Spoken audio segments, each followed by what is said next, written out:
Okay, so today we're going to take on a really sensitive topic, which is how do I talk politics with my partner, particularly when our politics are different. Now, truth of the matter is, politics are sensitive for many people.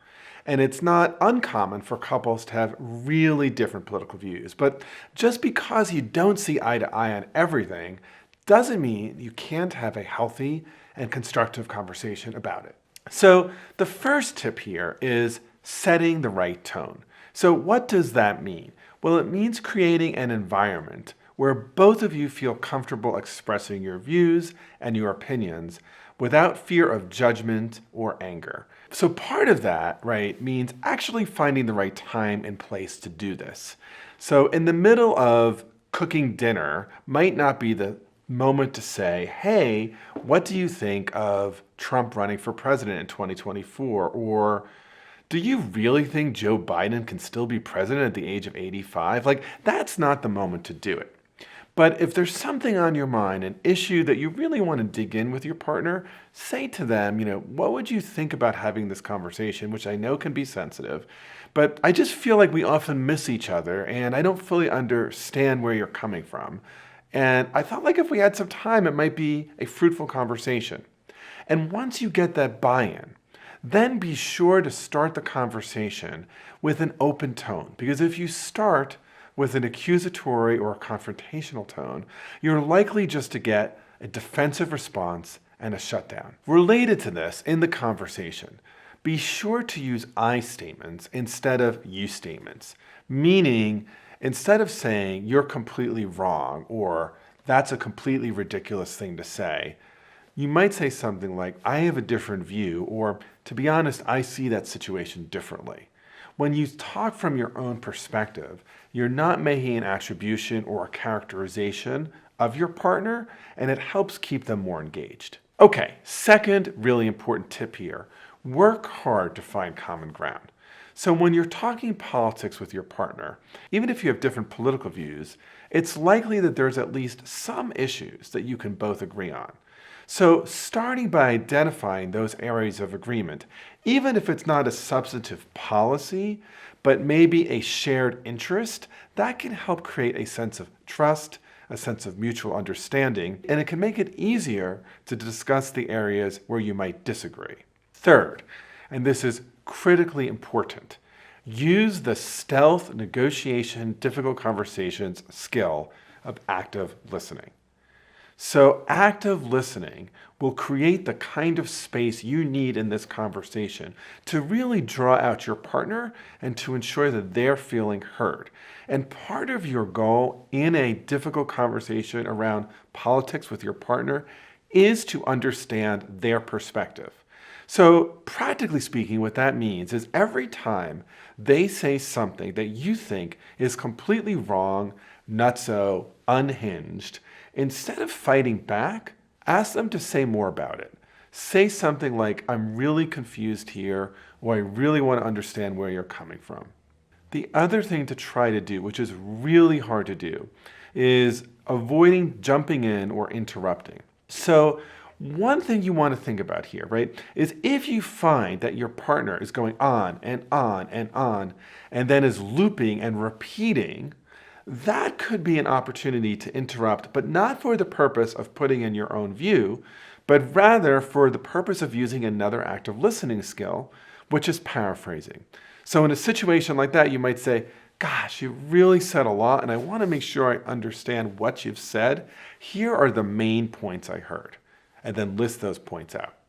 Next, tip number 4, really hard to do, but it's avoiding personal attacks, or really avoiding making attributions about the character of the other person or their intelligence. So when you're talking politics with your partner, you want to make sure that their political views are just one aspect of their identity. And so if you're attacking their beliefs, sometimes it can feel like a personal attack. Instead of doing this, try to focus on the issues themselves. So in negotiation, right, we talk about being able to disagree without being disagreeable. And we talk about being tough on the problem, but soft on the person. And particularly in a romantic relationship, this is really important. I think part of the reason why people avoid difficult conversations with their partner is that they're afraid that somehow it will come across as an attack on the person. But with skill, you can have a disagreement on ideas without personally attacking who your partner is. And the last really important tip is taking a break. So as part of your conversation, set up as one of the ground rules that each of us can take a break if we feel like we're getting hot under the collar. Because sometimes, right, even with the best of intentions, these conversations can become heated. They can become emotional because, in fact, right, they often go to the core of who we are and how we see the world. And sometimes when our partner doesn't see it that way, it can feel lonely and alienating and sometimes overwhelming and frustrating. You know, one of my really good friends had a lot of conflict with his significant other during COVID. They had really different set points about what was okay to do. And even more, they had really different set points about how the government should be handling it. And to be honest, it actually took a really, really hard toll on their marriage.